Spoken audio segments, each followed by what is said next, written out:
세계 곳곳에서 높은 값에 거래됐던 우리 삶. 国人是有啊，这个就是韩国人参的。 이게 이제 한국 인삼인데 고려 인삼은 이름만으로도 위용을 나타냈습니다. 수삼 그대로도 명약이었지만 말리고 쪄내며 시간과 공을 들이면 백삼과 홍삼이 돼 약효는 더 강해지고 가격은 더 올라갔습니다. 미국의 그 골드러시 이후에 이제 대륙 횡단철도가 만들어지고 그 다음에 캐나다 횡단철도가 만들어지게 되면 횡단철도의 중요 노동 인력이 중국 노동자들이거든요. 고려인삼이라고 하는 것은 그 주요 소비객이 중국인들이죠. 그래서 중국인들이 있는 곳에는 어디든지 인삼 판매상이 갑니다. 발품 팔아 독립운동을 지원하고 직접 독립운동에 뛰어들기도 하며 조국의 독립을 바랐던 인삼 상인들. 인삼 한 뿌리에 독립의 희망을 담아 세계 전역으로 뻗어갔던 상인 독립운동가를 만나봅니다.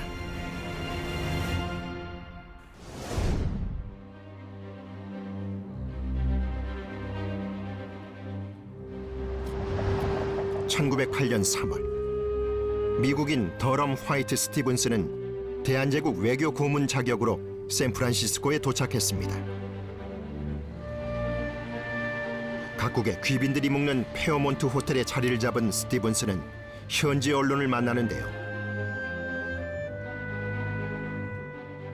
평소 친일 성향이었던 그는 역시나 대한제국이 아닌 일본을 옹호합니다. 전에는 희망이 없던 조선인의 미래가 일본 덕에 밝아지고 있다.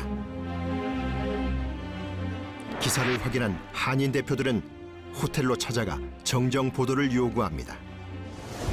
하지만 스티븐스는 한인 대표들의 말을 무시하고 워싱턴으로 떠나려 페리 항구로 갔는데요. 그를 기다리던 이들이 있었습니다. 여기가 사건 장소인데요. 그 당시 미국인 외교관을 대한의 두 젊은이가 사살했다는 것은 미국 사회에 큰 충격을 일으켰고, 여기 신문에서도 사건 이후부터 재판에 이르기까지 계속 대서특필될 정도였습니다. 페리 항구 앞에서 총에 맞은 스티븐스가 수술 중 사망한 사건은 국제사회의 이목을 끌었습니다.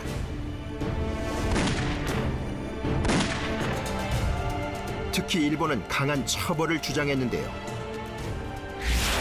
저격에 실패하여 맨몸으로 달려든 전명훈은 무죄로 석방됐고, 스티븐스에게 두 발을 명중시켜 사망에 이르는 치명상을 입힌 장인환만 25년형을 선고받습니다.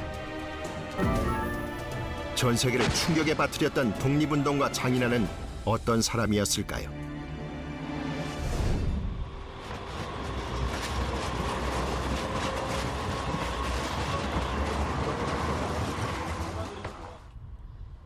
장인환의 흔적을 찾아간 곳은 상항 한국인 연합 감리교회입니다.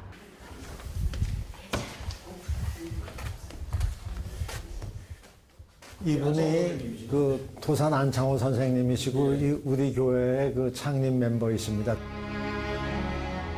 1900년대 초반에 세워진 이 교회는 단순히 교회의 역할만 하던 곳이 아니라 한인 사회의 중심이었습니다.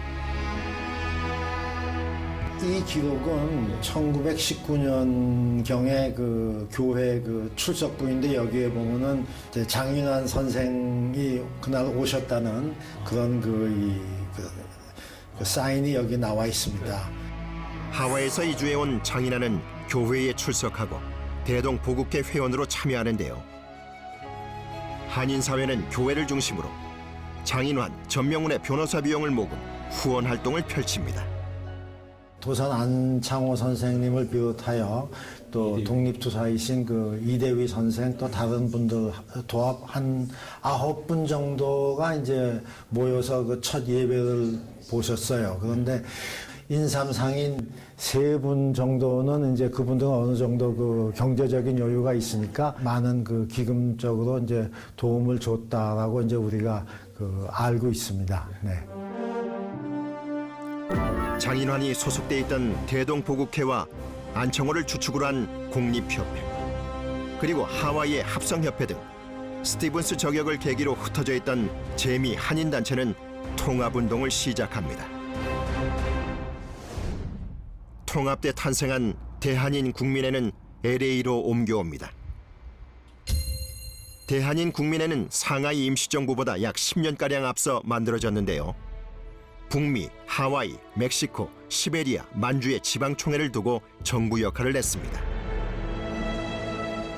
임시정부 수립 후에는 미주 지역 개개인의 성금을 한 번에 모아 임시정부에 전달하는 등 독립자금 지원에 중추적 역할을 했습니다.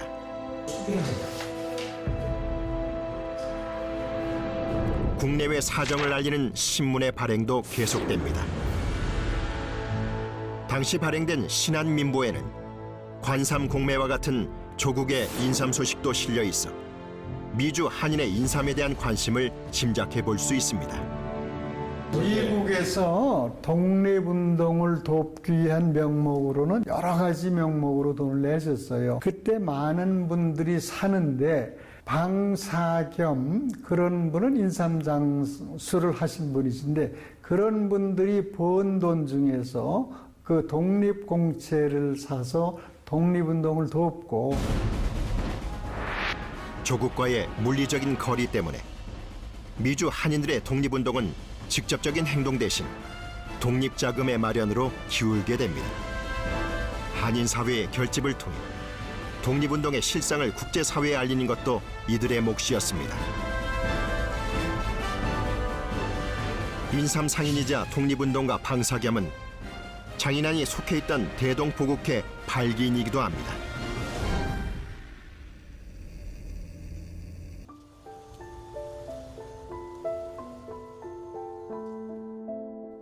대학에서 미술을 전공할 정도로 재능을 보였지만 아시아인이라는 장벽에 부딪혀 미술 대신 장사를 택했다는데요.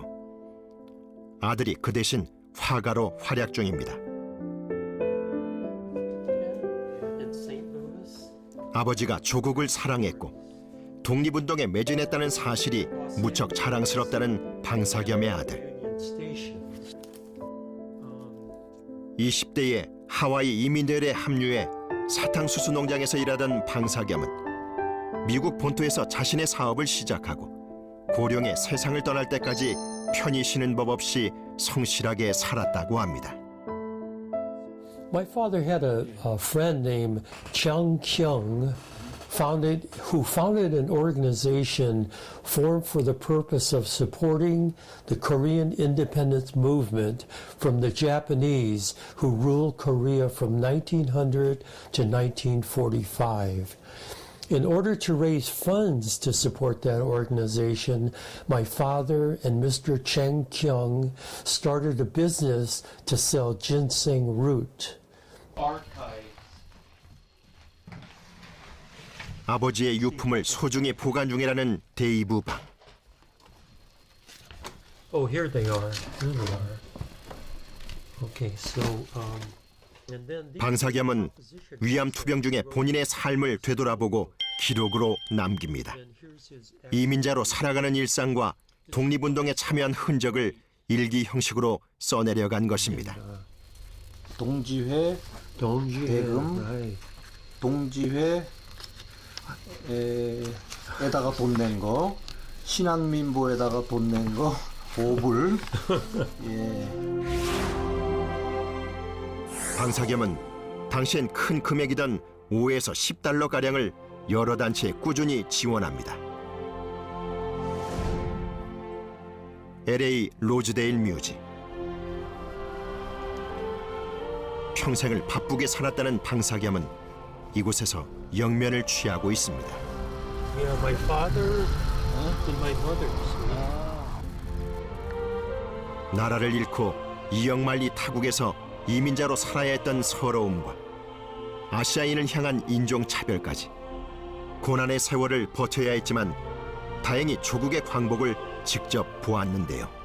Not only here, but also in Cuba and Kingston, Jamaica, and his partner sold ginseng to the Chinese in Australia. 쿠바 등 남미까지 진출해 인삼을 판매했다는 방사겸. 고객이 있는 곳이면 어디든 가는 상인의 특성은 우리 인삼이 세계 곳곳에 퍼질 수 있게 했습니다. 인삼 상인들도 여러 곳으로 다니면서 또 각 나라로 다니면서 여러 가지 정보를 수집해서 제공하는 그런 역할도 인삼 상인들이 했던 역할 중에 하나입니다. 미주 최대 독립운동가 가문의 수장인 강명화도 신뢰로 향합니다. 강명화는 평안남도 출신으로 고향에 있을 때 인삼 장사를 한 것으로 알려져 있는데요. 미국에서의 이동도 인삼 판매와 관련이 있을 것으로 추정됩니다. 이건 우리 조부님 그 오형제신데 오형제다 서운된 그 형제분들 같이 찍으신 거고. 인삼을 팔며 전국을 돌아다녔던 강명화는 일찍 사상이 깨었다는데요. 미래를 위해 아들들과 함께 하와이 이민선에 몸을 싣습니다. 매일같이 그 전통 의상을 입고 갓을 쓰고 큰 절을 하는 걸 처음 보는 미국인들이 그 모여들기 시작해서 나중에는 굉장한 숫자가 아침마다 거기 구경거리가 돼서 모여든 그런 현장에서 인삼도 거기서 아마 홍보를 한 걸로 그렇게 제가 우리 집안에서 내려오는 얘기입니다. 사탕수수 농장의 고된 일상에도 한국인의 긍지를 잃지 않았던 강명화의 아들들은 매일 아침 한복을 입고 문안 인사를 올립니다. 낯선 문화에 대한 호기심은 우리 인삼을 판매하는 데 도움이 됐다고 합니다.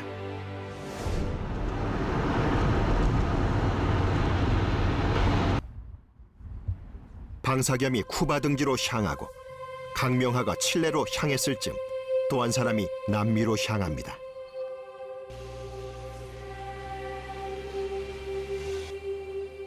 바로 박영순입니다.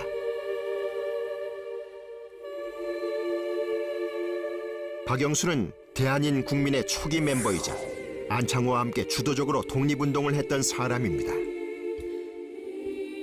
박영순 선생님께서는 인삼을 팔러 샌프란시스코에 오셨다가 이곳에 정착을 하시게 됩니다.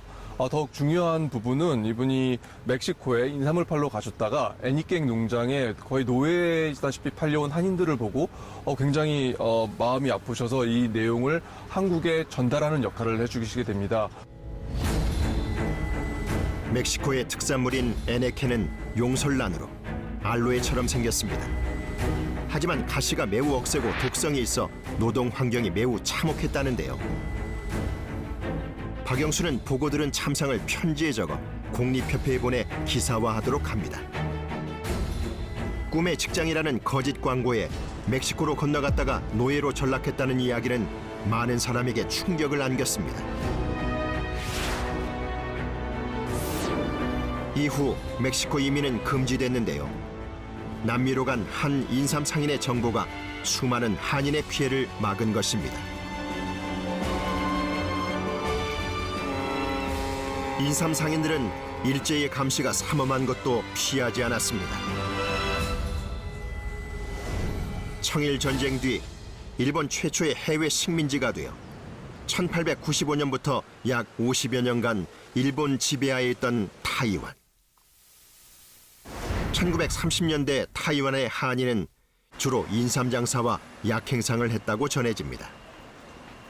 여기가 이제 한재룡 선생님께서 미역상을 했던 그 선흥사 자리로 이제 추정되는 자리입니다. 요 일대가. 기후 때문에 삼을 키울 수 없는 타이완에서 고려 인삼은 고가에 판매됐습니다. 한재룡이 경영하는 선흥사라는 삼장은 헐벗고 굶주린 동포 형제의 수용소라 해도 과언이 아니었다. 인삼을 팔아 번 돈으로 아낌없이 베풀었다는 한재룡. 하지만 한재룡은 물론 선흥사에 대한 자료도 거의 남아있지 않아 아쉬움을 남깁니다.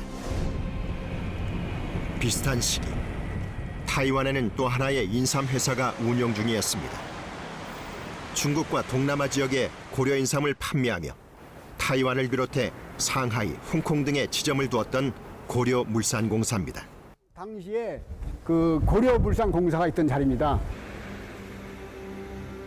고려물산공사가 있던 건물은 원형 그대로 남아 있습니다. 정석균 선생이 이제 그 고려물산공사를 경영했던 자리입니다. 근데 이 자리는 그 한재룡 선생이 저 연편북로 큰 길에서 말하자면 신장로에서 사업을 경영한 거에 보다는 좀 외진 곳으로 약간 들어왔습니다.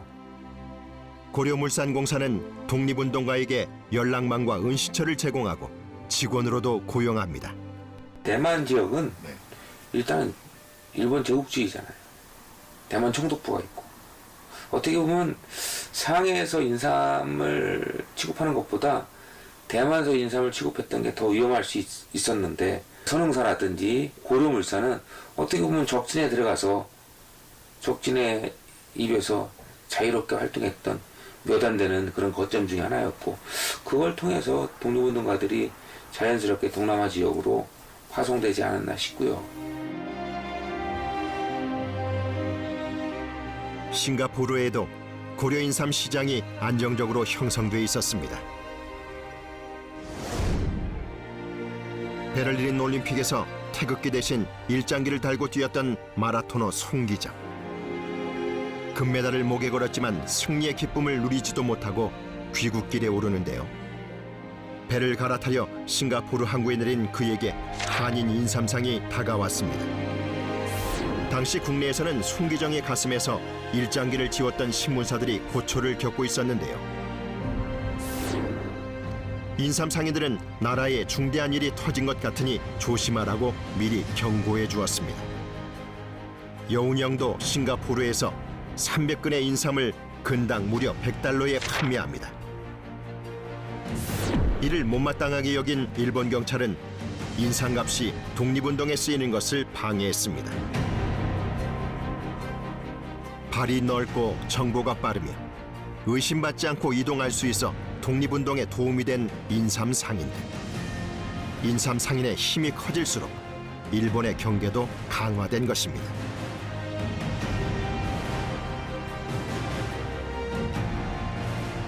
근시, 한인으로서 인삼 판매나 기타 행상을 목적으로 싱가포르 지방에 도항하는 자가 점점 늘고 있다.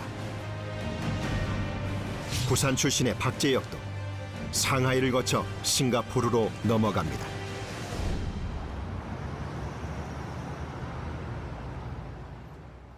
(1920년 9월) 싱가포르에서 인삼 장사를 하던 박재혁은 갑자기 고향에 돌아옵니다. 지금 이쪽 계단이 그 당시 때 일제 당시 때 그 부산 경찰서 계단이 100년 된 계단이고요. 지금 보이는 이쪽 건물은 부산 경찰서 자리입니다.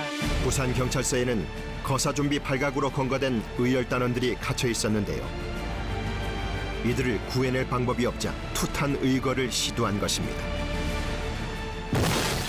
박재혁은 고소 행상으로 위장해 짐 속에 폭탄을 숨기고 서장실까지 들어가 책상에 폭탄을 던집니다. 의열단이 성공시킨 첫 거사로 알려진 부산경찰서 투탄으로 하시모토 서장은 며칠 뒤 사망합니다.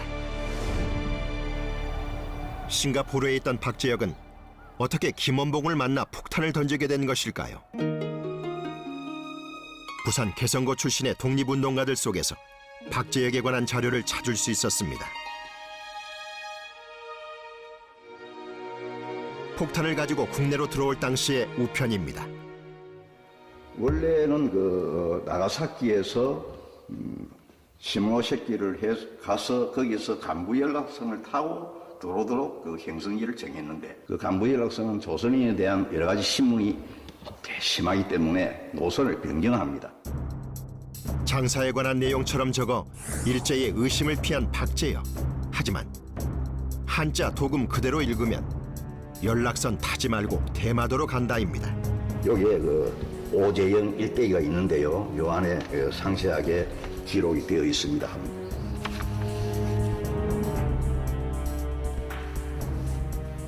인삼을 싸서 보내달라는 간곡한 편지가 왔다. 혈서가 첨부되어 같이 첨부되어 있었다. 그래서 인삼 10건을 보냈더니 그 일부를 팔아 홍콩을 경유하여 싱가포르 등지에 취직을 하기 위하여 건너갔다. 한약방 집안의 아들인 오재영은 인삼을 수출하고 차파를 수입하는 일을 하며 독립운동에도 매진했습니다. 오재영의 도움으로 싱가포르에서 인삼 장사를 하던 박재혁은 얼굴이 알려지지 않고 부산에도 정통한 인물이 필요했던 의열단 단장 김원봉의 부탁에 망설임 없이 투탄의거 괴획에 동참하게 된 것입니다. 거사 직후 일본은 낯선 인물인 박재혁을 가정부, 즉 임시정부 인물로 보도했는데요.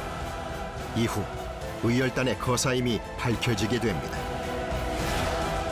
이 일로 박재혁은 사형 선고를 받지만 일제의 손에 죽지 않겠다며 스스로 곡기를 끊고 순국합니다.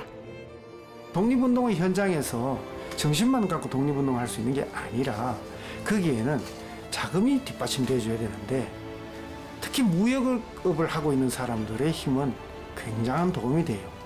독립운동의 참 의미를 되살리기 위해서라도 그 자금이 어디서 마련됐는지, 그래서 인삼이 독립운동하고 어떤 관련이 있는지 라고 하는 것은 좀 더 깊이 연구하고 조사하고 그럴 필요가 있습니다.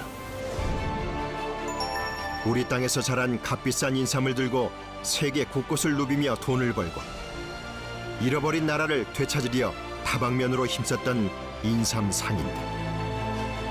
역사에 남은 이름보다 조용히 쓰러져간 이름이 더 많습니다.